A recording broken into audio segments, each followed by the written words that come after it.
এই আমাদের চিকেন লাভারদের তো শুধু একটাই সমস্যা, স্টার্টার হোক কিংবা মেন কোর্স, সব জায়গায় তো আমরা খালি চিকেনই খুঁজে বেড়াই। কিন্তু আরেকটি সমস্যা হচ্ছে যে চিকেন পকোড়া ছাড়া কোনো ইজি আর টেস্টি রেসিপি তো আমাদের চোখেই পড়ে না।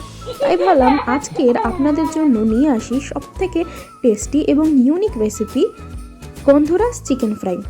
একই তো গন্ধরাজ লেবুর এমন অনবদ্য গন্ধ, তার সাথে এই স্বাদটি যখন মিশে যায় চিকেনের সাথে তখন তো পুরো জমেই যায়। তাহলে রেসিপিটা দেখে নিই। সেটা তো খুবই সোজা, একদম চিকেন পকোড়ার মতো। যেমন প্রথমে আমি পেঁয়াজ আর কাঁচা লঙ্কার একটা পেস্ট বানিয়ে নিলাম।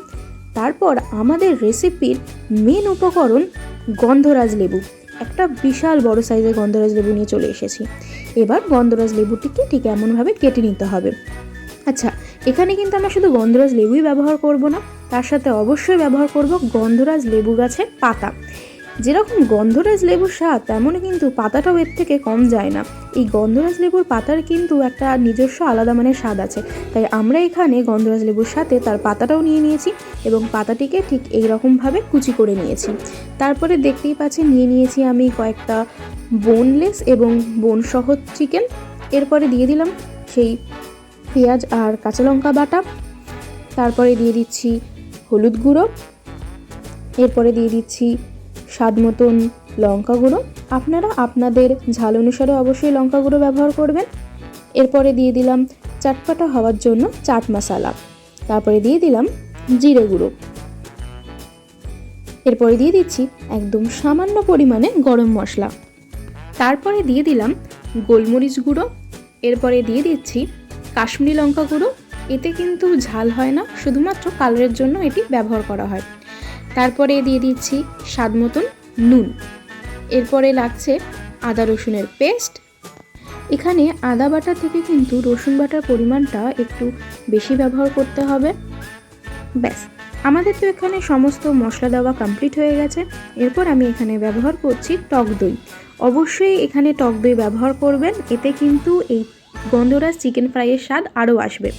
আমি এখানে নিয়ে নিয়েছি 3 চামচ মতো টক দই। তারপরে গন্ধরাজ লেবুর সবুজ অংশটা ঠিক এমনভাবে গ্রেট করে দিতে হবে। এরপরে দিয়ে দিচ্ছি গন্ধরাজ লেবুর রসটি। তারপরে আমরা দিয়ে দেবো সেই গন্ধরাজ লেবুর পাতা কুচি।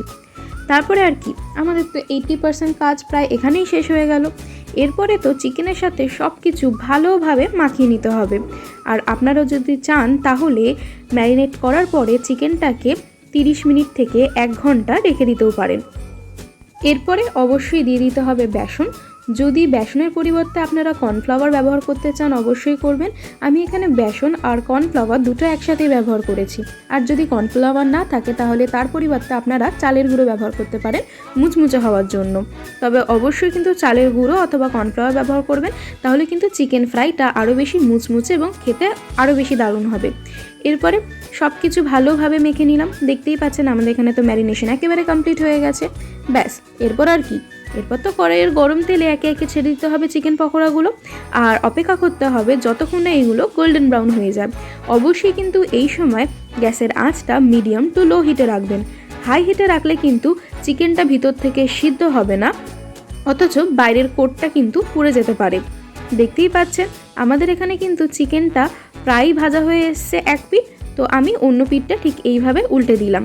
এরকমভাবে কিন্তু আস্তে আস্তে আমার সমস্ত পকোড়া ভাজা রেডি হয়ে গেছে। তাহলে দেখে নিলেন চিকেন লাভারদের জন্য বেস্ট রেসিপি গন্ধরাজ চিকেন ফ্রাই।